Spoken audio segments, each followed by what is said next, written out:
한 40여 년 전이었던 것 같습니다. 서울 강동구 암사동의 양지마을에 사는 한 권사님이 5살 아이를 입양하려고 데리고 왔습니다. 아마 그 과정이 있을 거예요.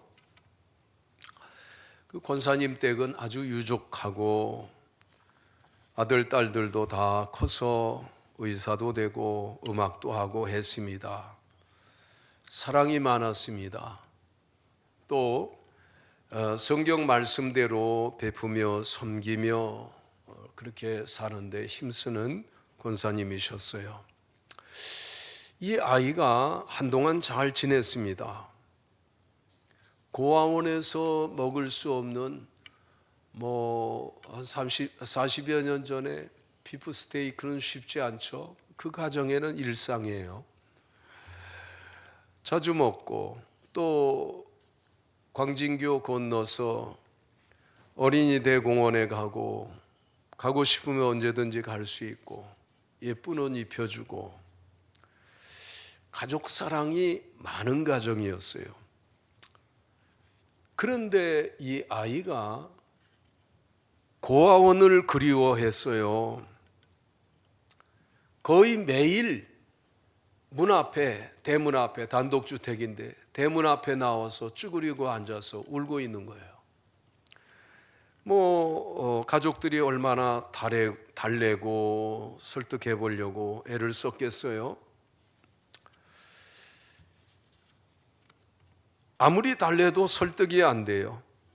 음식도 젖히고 조금씩 먹고 점점 야위어져 가고 한 6, 7개월 정도 살았던 것 같습니다. 결국 권사님 가정에서는 아이를 돌려보내기로 결정을 하게 되었습니다. 저는 그것을 지켜보면서 정말 안타까웠어요. 얘야, 너 여기서 살면 아무 걱정 없이 지낼 수 있어.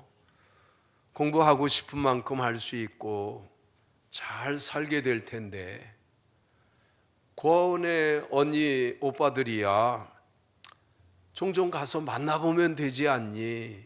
그렇게 말해주고 싶었어요. 환경은 좋아졌는데 새로운 정체성을 갖지 못하니까 옛 생활을 동경하게 되고 이 아이처럼 안타깝게 되어지는 그런 믿음의 현상도 볼 수 있습니다. 우리는 지금까지 사순절, 고난주간, 십자가 은혜의 기간, 부활절을 통해서 영원한 삶의 은혜를 확인하게 되고 새 생명을 얻은 하나님의 큰 은혜를 입은 것을 확인하며 우리 신앙의 여정을 지내오고 있습니다. 이 여정은 나의 정체성을 더욱 선명하게 하고 하나님의 자녀답게 구속받은 하나님의 백성답게 살아가게 하고 세상에서 빛된 존재로 어둠을 비추고 어둠 속에서 방황하는 사람들에게 구원의 길로 인도하는 그런 존재로서 살아가게 하는 것입니다. 오늘의 성경 말씀 로마서 6장에서는 바로 우리가 변화된 삶으로 살아가는 그 삶의 원리를 잘 말씀해 주고 있습니다. 여러분에게 성령 하나님께서 깨우쳐 주시고 깨닫는 은혜가 우리 모두에게 함께 하기를 바랍니다. 내가 어떤 존재인가 다시금 확인하게 되고 존재됨에 합당한 삶의 원리를 깨닫게 되는 복된 시간 되시기를 축원합니다. 오늘 우리에게 주는 내가 어떤 존재인지 깨닫게 하는 첫 번째 메시지는 그리스도의 사람은 그리스도와 함께 십자가에 못 박힌 자라 하는 것입니다. 예수님께서 내 죄를 속량하기 위해 십자가에서 죽으셨어요. 어린 양이 죄인의 죄를 대신하여 속죄의 죽음을 죽는 것이 구약 제사의 속죄의 원리입니다. 하나님께서 속죄의 길을 열어주신 것이죠. 그런데 이것은요, 장차 오실 하나님의 어린 양, 우리 주 예수 그리스도를 고스란히 보여주는 그림자와 같은 것이고 모형과 같은 것이에요. 그래서 그것들을 통해서 장차 오실 그 메시아를 통해서 어떤 속량함을 받겠느냐 하는 것을 미리 가르쳐 주신 거죠. 이 원리가 성경 전체를 꿰뚫고 있습니다. 에덴 동산에서 마지막 주님의 나라에 이르기까지, 천국에 이르기까지 일관되게 흐르고 있는 중요한 이 원리가 되는 것이에요. 그래서 이것을 우리가 분명히 확고히 해두는 시간이 되어야 하겠습니다. 히브리서 9장 22절에 이렇게 말씀합니다. 율법을 따라 거의 모든 물건이 피로써 정결하게 되나니 피 흘림이 없은즉 사함이 없느니라.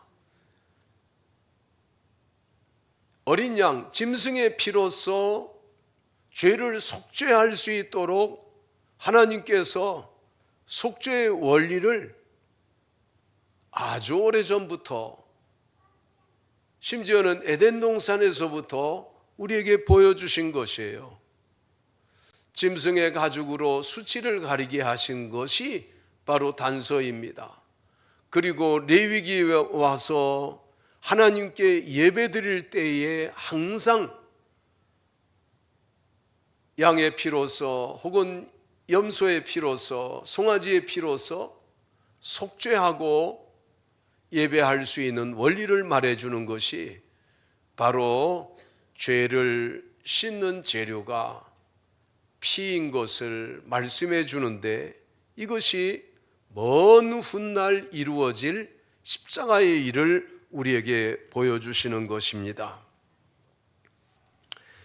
하나님은 공의의 하나님이신데, 공의의 하나님이시라 하는데요, 공의롭다는 말은 죄에 대하여 판단하실 때 죄값은 사망이라 판단하시는 거예요. 그게 하나님의 판단이에요. 그러면 얼만큼 큰 죄라야 사망일까요? 아니에요. 큰 죄든지 작은 죄든지 동일하게 하나님은 판단하실 때 사망이에요. 죄의 값은 사망이에요. 여러분, 로마서에 있는 이 말씀을 그 앞에 아무 단서도 없다는 것을 기억하세요. 큰 죄의 값은 사망이고, 그 이하 일정 기준이 미달되어지면 그것은 죄값에 따라서 형벌이 달라질 수 있다, 그게 아니에요. 말씀을 자세히 보면 죄의 값은 사망이요, 큰 죄든지 작은 죄든지 동일하게 말씀해 주고 있는 것이죠. 제가 즐겨 설명하고 있는 대로 큰 돌을 물에 던지면 소리가 요란하겠죠. 그러나 모래 하나를 던져보세요. 소리도 안 나요. 그리고 쉬 가라앉지 않습니다. 그렇다고 떠다니나요? 아니에요. 가라앉아요. 속도가 느릴 뿐이에요. 천천히 가라앉아요. 큰 돌이든지 작은 모래알이든지 공통점은요, 가라앉는다는 거예요. 큰 죄든지 이만한 죄 가지고 사망에 이르겠어? 어떠한 죄라도 사망에 이르는 것이 하나님의 공의로운 판단의 기준이에요. 그렇기 때문에 이 죄에 대해서 속량받을 수 있는 길을 하나님께서 준비해 주시고 우리에게 가르쳐 주신 것이에요. 이것이 계속되는 것은 장차 오실 메시아가 어떤 죽음으로 속량할 것을 모형과 예표로서 우리에게 보여준 것입니다. 출애굽 때에 어린 양을 잡아 그 피를 대문에 바르게 했습니다. 문설주 임방에 바르게 했어요. 그럴 때 어린 양의 피가 있는 집은, 대문에 칠해져 있는 집은 재앙이 건너갔습니다.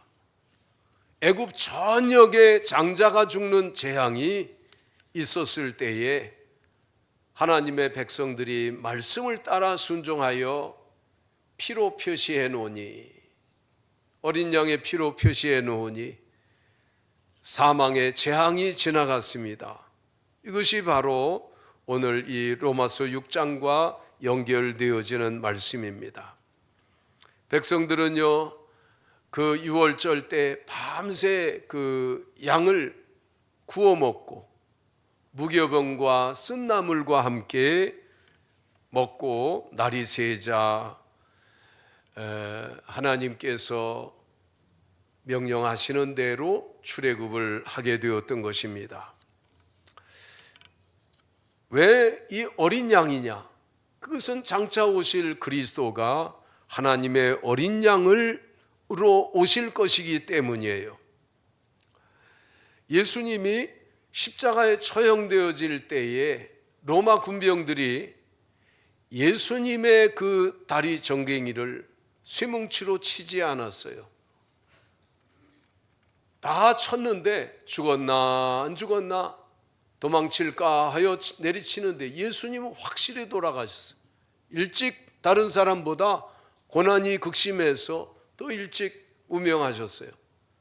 그러니까 그 뼈를 꺾지 아니했어요. 유월절을 먹을 때에, 출애굽 때예요. 그때 유월절을 먹을 때 뼈는 꺾지 말아야 된다는 단서가 있었어요. 그래서 백성들이 뼈를 꺾지 않고 먹었던 거예요. 여러분, 양도 아주 오래 묵은 거는요, 갈비뼈 같은 거 잘 안 부러질 수 있습니다.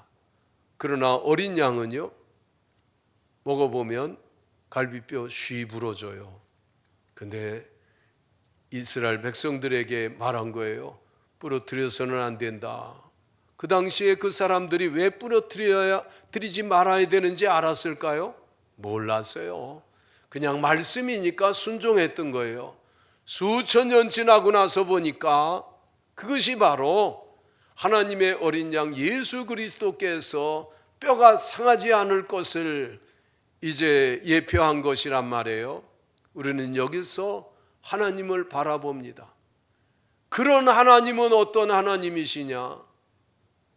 그런 하나님은 수천 년을 한눈에 보고 하나하나 차곡차곡 일정대로 계획대로 일을 만들어 가시는 전능하신 하나님이라.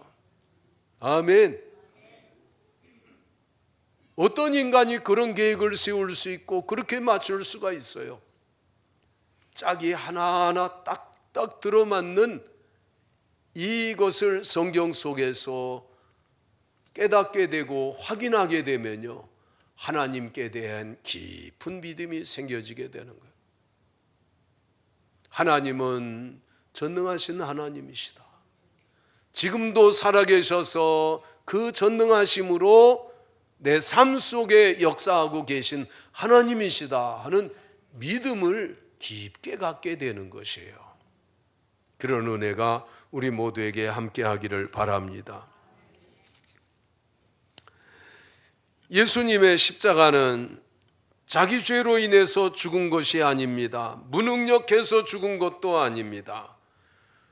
우리의 죄를 대신한 것임을 기억하시고 믿음 가지시게 되시기를 바랍니다. 어떤 사람이 평생 갚을 수 없는 빚을 지게 되었습니다. 그런데 오랫동안 애쓰고 고생하는데 어떤 사람이 은인이 나타나서요, 그래서 빚을 전부 갚아주었어요. 이제는 빚을 갚지 않아도 됩니다. 그러면 그 빚을 탕감받은 사람이 어떤 모습으로 살아가야 될까요? 예전에 방탕해서 어렵게 살 수밖에 없었던 그 삶대로 살아가야 될까요? 아니면은 이제는 내가 새 사람이 되어서 새 출발해야 되겠다 하며 살아가야 하겠습니까? 새 출발하며 새 사람의 삶을 살아야 되겠죠.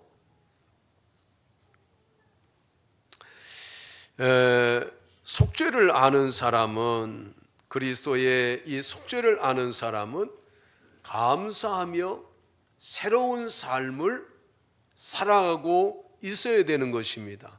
이게 시금석이에요. 나는 지금 새롭게 살아가고 있느냐 하는 것이 속죄받음에 대해서 분명한지 희미한지 확인해 볼 수 있는 시금석이 된다는 말입니다.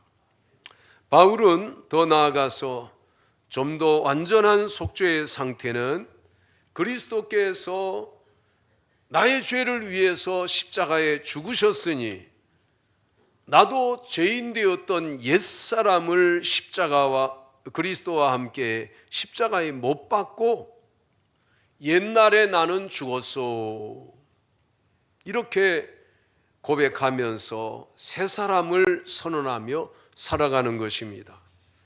김익두 목사님이 원래 평양의 건달이었어요.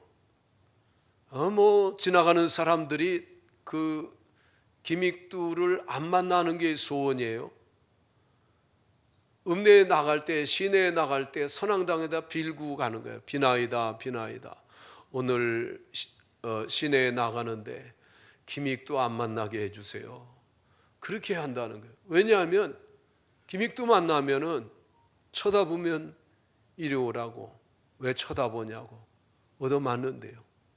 그래서 다음에 갈 때는요, 김익두를 안 쳐다보는 거예요. 딴 데 쳐다보고 지나가는 거예요. 그러면 그때도 또 불러갖고 왜 안 쳐다보냐 그러면서 얻어맞는데, 그러니까 이게 그런데 이런 깡패 건달이요, 예수님을 믿게 되었잖아요. 앞에 선교사님을 돌로 쳤다가 선교사님의 간절한 눈물의 기도, 돌로 머리를 때려서 죽어라 하고 때렸는데요, 안 돌아가셨어요. 그리고 김익두가 알아서 고열로 시달려서 죽음의 문턱을 드나드는데 찾아오셔서 그렇게 간절히 기도하는 거예요. 의식을 잃고 있다가 눈을 떠보니 자기가 죽이려고 했던 그 선교사거든요. 그래 예수님을 영접했어요. 그래서 그 선교사님 가는 곳마다 따라다니면서 어디에 가든지 산을 넘고 내를 건너고 따라다니면서 수발드는 거예요. 집회가 있어서 또 이렇게 산을 넘어서 가게 되는데요. 그런데 그 산 중에서 강도를 만난 거예요. 산적 강도를 내놓으라고 하는 거예요. 김익두가 생각하기를, 참 이놈 봐라, 내가 누군 줄 모르고 있구나, 이 천하의 김익두를 모르고 있구나. 그래서 참 아주 속이 편치가 않은 거예요. 예수님 믿기 전에 자기였으면은요 당장 그냥 요절을 냈을 텐데, 이게 주님 안에서 변화되어졌으니까 가소로운 꼴을 보면서 한 말이 있어요. 한 말이 뭐냐면 이제 은혜는 내가 받고 네가 네 목숨을 건졌다. 내가 새 사람 되었기 때문에 너 오늘 죽지 않고 살아난 줄 알아라. 내가 김익두야 그랬더니 그 산적 깡패가요 그냥 사시나무 떨듯 떨면서 무릎을 팍 꿇고 아주 싹싹 빌면서 어떻게 하면 좋겠습니까? 그랬더니 짐 들고 따라와. 그리고 데리고 다녔다고 그래요. 여러분, 이렇게 변화되어진 사람은요, 완전히 새 사람으로 살아가는 거예요. 옛사람을 십자가에 못 박고 살아가는 삶이 되어지는 것이에요. 그래서 나는 십자가의 은혜로 내 죄를 속량받았다, 옛사람을 십자가에 못 박고 새 사람이 되었다 하는 것을요, 항상 확인할 수 있어야 됩니다. 말할 수 있어야 됩니다. 아침에 시원하게 일어나세요. 아이고, 나는 예수 그리스도의 은혜로 새 사람이 되었다. 할렐루야. 하나님, 새 날을 시작합니다. 시원하게 내가 누군지 확실하게 이렇게 선언하며 살아갈 수 있는 우리 모두가 될 수 있기를 바랍니다. 그러면요, 마귀의 속임에 빠지지 않아요. 마귀의 유혹에 넘어지지 않게 돼요. 마틴 루터가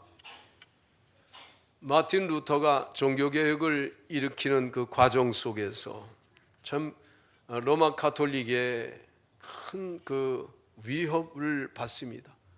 죽을 목숨이에요. 그런데 다행히도 독일의 그 작센주의 영주 프리드리히 3세가 이 루터의 하나님 사람됨을 알아보았어요. 그래서 납치하는 것 같이 그렇게 붙들어다가 자기의 영지 내에 있는 그 아주 좋은 성이 있는데, 이게 천하의 요새지 같은 성이에요. 절벽 낭떠러지로 삼면이 둘러싸여 있는, 그리고 좁은 길이 험하게 나 있는 발트부르크 성에다가 이렇게 숨겨 주었습니다. 그 다락방에서요 지내게 됩니다. 뭐 할 수 있는 일이 없어요. 어디 나다닐 수도 없어요. 그 성 안에 있는 사람들에게도 뭐 내가 누구라고 만나서 얘기할 수도 없어요. 그러니까 방 안에 갇혀서 마치 감옥에 갇힌 것처럼 지내는데, 그가 할 일을 찾았어요. 왜 이 로마 가톨릭이 이렇게 타락되어졌는가? 백성들이, 국민들이 왜 같이 잘못된 것을 깨닫지 못하고 있는가? 성경을 못 읽으니까요. 그때에는 성경은 라틴어로 되어 있는데 죽은 언어예요. 사용되어지지 않는 언어예요. 그 신기한 일이에요. 성경은 라틴어로 되어 있어요. 사제들만 그 성경을 읽을 수 있는 거예요. 그러니까 이 루터가 아이디어를 착안했어요. 그렇지, 성경을 번역해서, 독일어로 번역해서 모두 읽게 해주면 사람들이 이것을 읽어보고 어디가 얼만큼 잘못되었는지를 알게 되고, 내가 외치는 이 외침을 이해하게 될 것이다, 그렇게 생각했어요. 마침 구텐베르크가 발명한 그 금속 활자기도 있었고 그게 딱 맞았어요. 우연이 아니라 하나님이 준비한 일인 줄로 믿습니다. 그래서 개혁에 성공하게 되죠.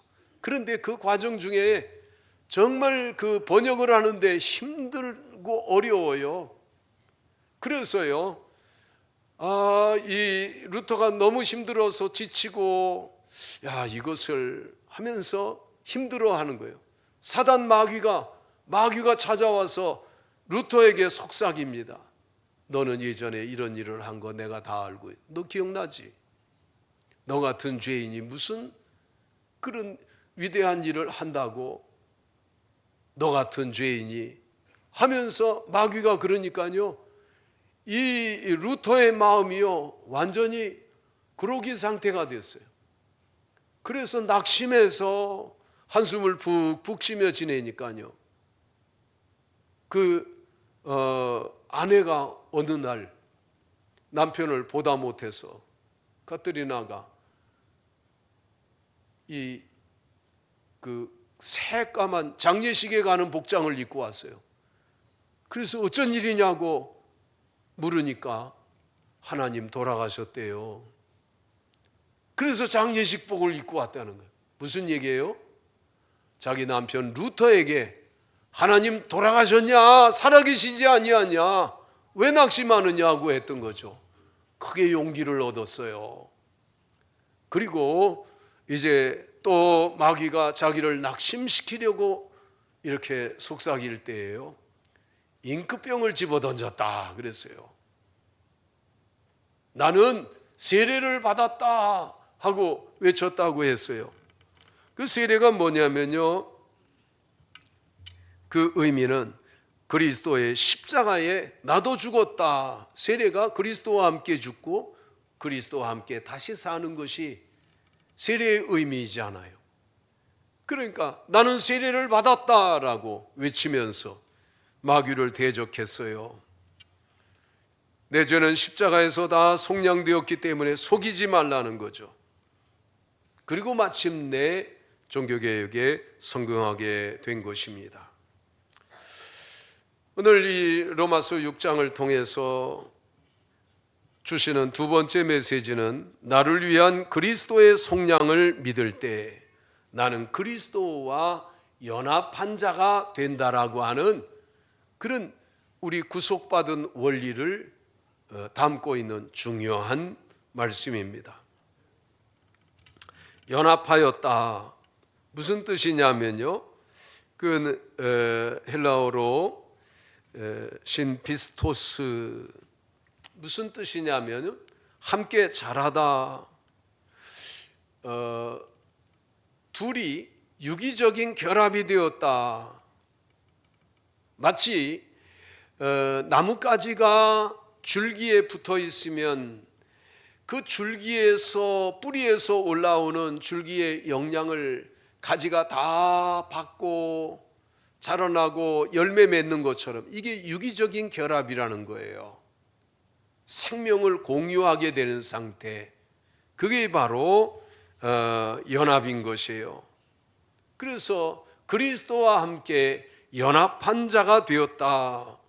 이것은요, 완전히 옛날에 있는 성질이 바뀌어서, 기질이 바뀌어서, 생명이 바뀌어서 새 생명을 얻게 되었다 하는 것이죠. 여러분, 그 나무를 이제 종자 개량할 때에 그 여러 가지 방법이 있지만 그 중에 접붙이는 방법이 있어요. 눈만 떼어서 접붙이기도 하고 가지를 잘라서 접붙이기도 하는데, 접붙이고 그것이 완전히 되어지면요, 완전히 고엽나무가 아주 큰 감을 맺히는 감나무가 되는 거예요. 개살구 나무에서 복숭아가 탐스럽게 열리는 복숭아 나무가 되는 거예요. 그래서 바울이요, 우리가 그리스도와 연합된 것을 또 말씀해 줄 때에 접붙임이 되었다. 그리스도께 접붙임이 되었다. 돌감람나무인 우리들이 참감람나무인 그리스도에게 접붙임이 되어서 이제는 새로운 생명이 되었고 새로운 열매를 맺게 된다. 이것으로 연합을 설명해 주고 있는 거예요. 그리스도와의 연합은 이와 같은 것입니다.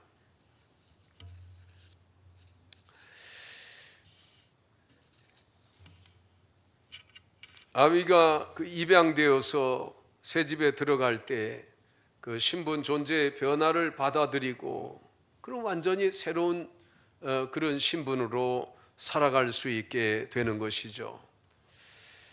그러나 안타깝게도 새로운 존재로 만들어 주어도 변화된 존재를 거부하고 받아들이지 않고 옛사람으로 살기를 고집하면 새 삶은 없게 되는 것이에요.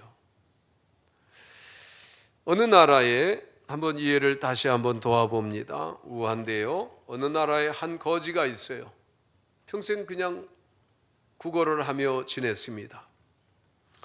그런데 놀라운 일은 왕이 지나가다가 이 사람을 측은히 보고 불쌍히 보고 데려갔어요. 왕자로 삼았어요. 그의 신분이 바뀌었어요. 사람들에게 이렇게 절을 받으면서 또 왕자 옷을 입고 왕궁에서 지냅니다. 그런데 이 거지는요, 이것을 감사하고 좋게 생각하지 않고 옛날 생활, 거지 생활이 좋았었는데 그걸 걱정하고 있어요. 그렇게 고민하고 있어요. 그래서 틈만 나면 나가는 거예요. 붙잡아 오면 또 나가고, 입혀놓으면 다 벗어 던지고 또 거지 옷을 입고 가서 구걸하고 거기서 하던 대로 하는 거예요. 그래서 사람들이 물어보는 거예요. 아니 왜 그러냐고. 응? 거기 잘 지내면 얼마나 좋겠느냐고. 그러니까 그 사람이 얘기해요. 나는 본래 거지입니다. 저는 이게 좋아요. 그러니 어떻게 해요? 마침내 그냥 그렇게 살아갈 수밖에 없었던 거죠. 여러분, 바로 우리에게 새로운 존재로 하나님께서 은혜를 입혀주셨고 새 은혜를 입었으면요, 그 안에서 살아갈 수 있는 그런 새 삶을 즐거워하고 또 감사하게 여기고 살아갈 수 있어야 한다는 것을 깨우쳐주고 있는 것입니다. 그래서요, 우리 교리 가운데에 우리가 구원받은 은혜는 우리가 거룩한 삶을, 구별된 삶을 살아가지 못하고, 그리고 타락되어지고 또 어떤 권고도 받아들이지 않고 살아가게 되면 마침내 구원에 이르지 못할 수 있다. 훌륭한 직분을 가졌던 사람도 타락하여서 불신자보다 더 기가 막힌 모습으로 있는 것을 보기도 하잖아요. 여러분, 그러나 성령 하나님은 우리에게 항상 깨우쳐 주시고 하나님의 종들이 돌봐주고, 그래서 그 가운데에서 이제 자기의 정체성을 잃지 않고 새로운 삶을 살며 달려나갈 수 있게 되는 것입니다. 여러분, 나는 그리스도의 사람이다, 그리스도와 연합되어진 새 생명을 얻었다 하는 것을 확인하고, 그리고 감사하고 기뻐하며 사시기를 주의 이름으로 축복합니다.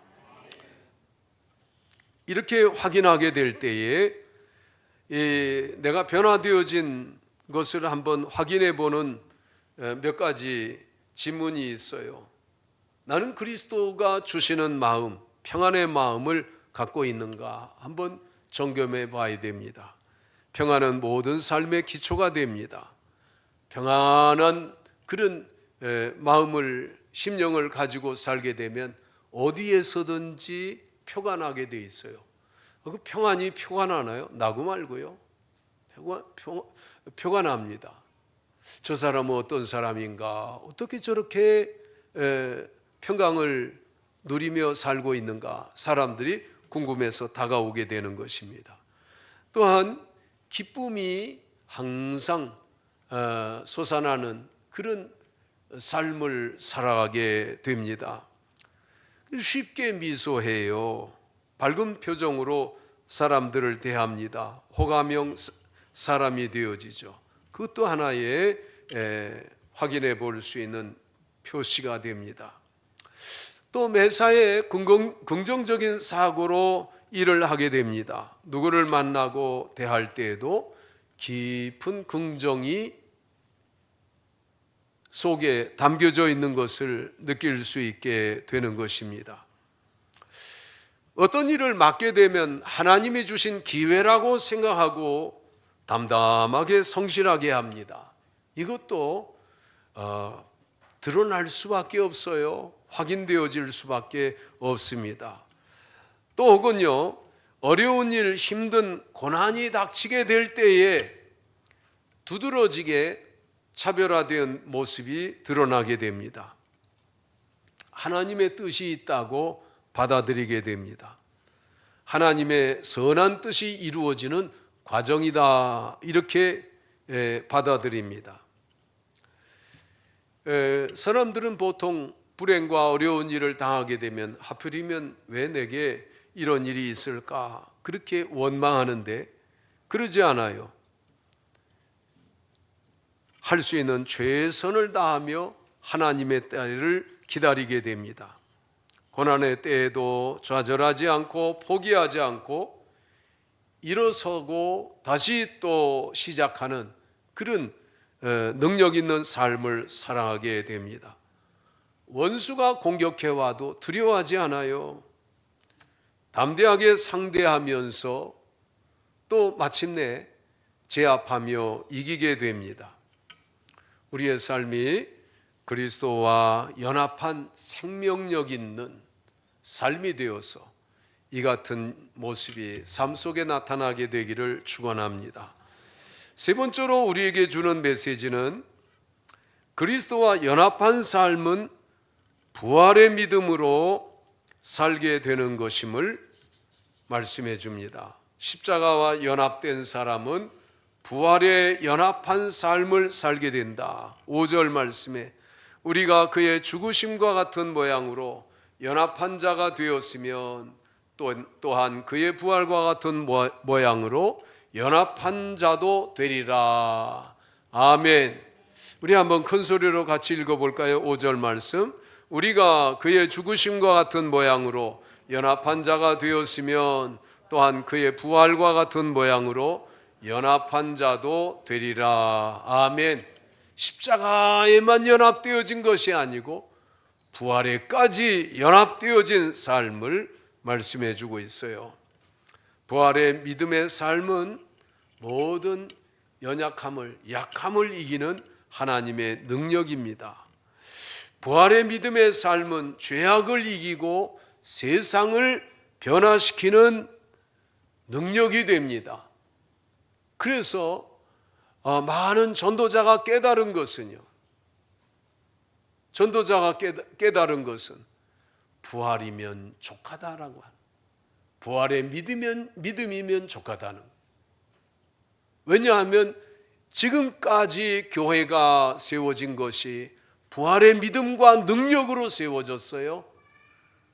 사도행전 내내 그 부활의 복음을 전파했고 성령의 능력으로 하나님의 나라가 전파되어졌어요. 부활이면 족한 줄로 믿으시기 바랍니다. 그래서 부활의 믿음으로 살아가게 되기를 바랍니다. 부활의 믿음의 삶이라는 것은 내 존재와 삶의 방식 전체를 바꾸는 실제적인 능력이에요. 삶의 방향이 바뀌어져서 이제는 땅의 것만 바라보지 않고 위의 것을 찾는 삶으로 변화되어집니다. 삶의 목표가 땅에 있지 아니하고 아래에 있지 아니하고 위에 있고 또 하나님의 나라가 되어집니다.